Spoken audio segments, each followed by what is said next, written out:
So Stephen Harper is challenging the right of unions to strike in this country. And whatever you think you know about this strike issue with Canada Post, you probably don't, unless you work for Canada Post or know someone who does. The mainstream media has been slanting the story, to put it mildly. And I just want to say very briefly, though, first, is that some people resent, from what I can see online, Canada Post workers for a couple of reasons. The first reason is that they think that they have better jobs. That's very petty.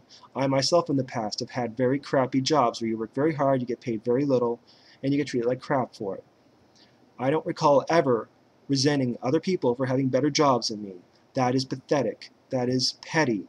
We need to respect each other and work together as a people. We need to support each other. We cannot allow ourselves to be divided and conquered by the powers that be like this. This is what they want, to keep us divided and at each other.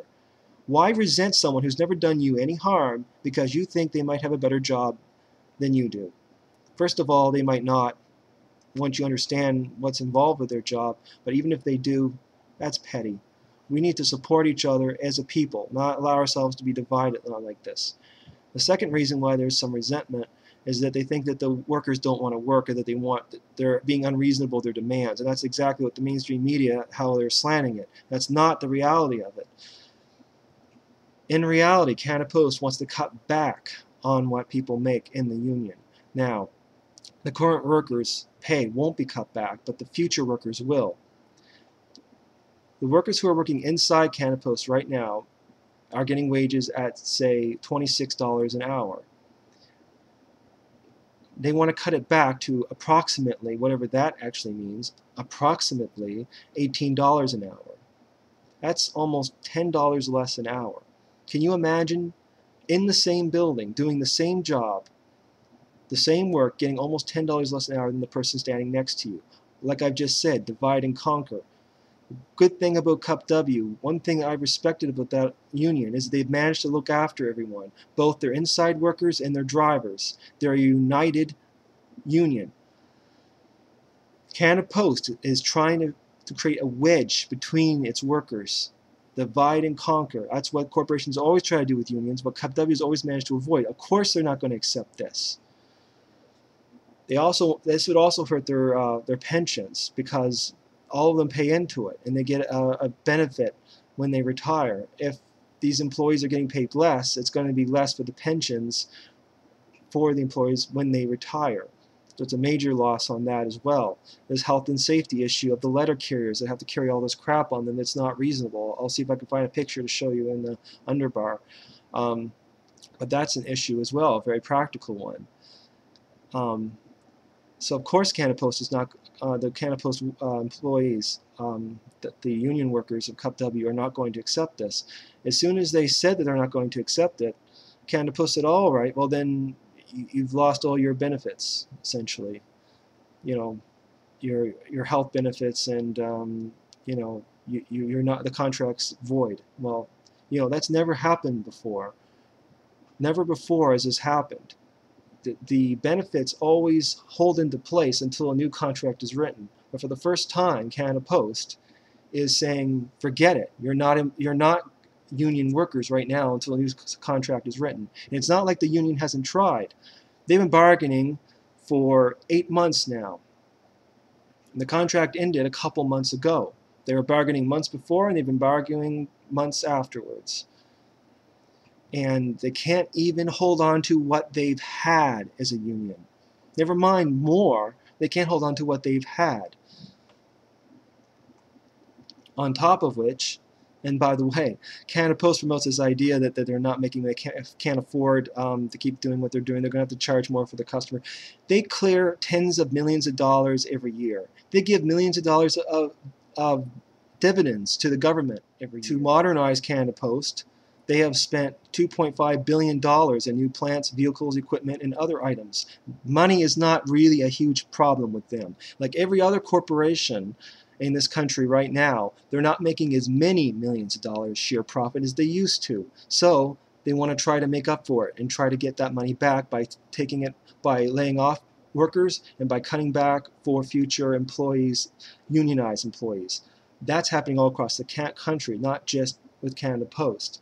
And cutting back on services, and quality of service as well. I don't know how many times I have to say this, but the mainstream media is constantly twisting everything to manipulate the truth of things. As you can clearly see, the union are in the right here. They're fighting to hold on to what they have, whereas Canada Post is trying to cut back more and lying and being deceptive about it as they do so. With the mainstream media on their side, it's easy for them. And amidst this, yesterday morning, Canada Post, actually no, recently they stopped bargaining with the union for no apparent reason. And then yesterday morning, they just locked them out. All the post offices across the country locked down. All the workers are locked out. And then, yesterday afternoon, after the lockout, after Canada Post locked out its employees and its customers, what does the Harper government do? Harper announces that he's going to legislate the workers back to work. They have a right to protest. They have a right to strike. They have a right to picket. They have that right to strike in this country, but Harper is trying to take away that right. He's trying to say, no, you don't. After all the wrong that Canada Post has done, and this is just some of the details that are relevant to what I'm saying here.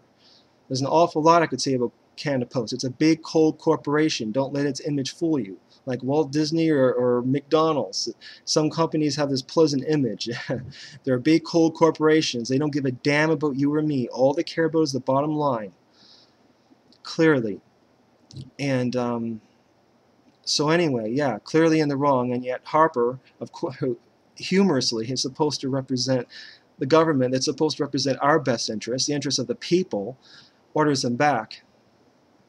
And in doing so, he says, our interest is not workers. It's the people of Canada. This strike will do damage to the Canadian economy. How? You know what does damage to the Canadian economy? Taking away money from the workers, from the people who can spend. More money in the hands of the people, the better the economy, not vice versa. Of course, you know this and I know this. Every time Harper says economy, the word economy, what he's really saying is the rich. He's really saying this is not good for the rich. Canada Post is a large corporation. It's in the business of making money. The union workers are annoyance, you know, and cattle, and that's how they look at the people. That's how they look at the police. They're just cattle. And this cattle are thinking that they have some rights now. They're causing some problem. And so, yeah, screw the workers. Just send them back to work. That's what it is. So, I'm hoping that Canada Post will not submit to this. There is some talk about this, and I hope they don't. They have the support of other unions. They have my support, and I hope that they'll have your support, because this is another example of the Harper government cutting back on the rights and freedoms of the people in this country. Enough's enough. Oh my God, how much further is this going to go? It's going to go all the way. Harper is a strategist who does not have to worry about not getting elected in with the majority government again and again. He will be, no matter how we vote. And he knows this. And he's not apparently afraid of the Canadian people either. He thinks that he can't do no wrong. There's no sense of any line with him. He will go all the way to do everything to empower the corporations.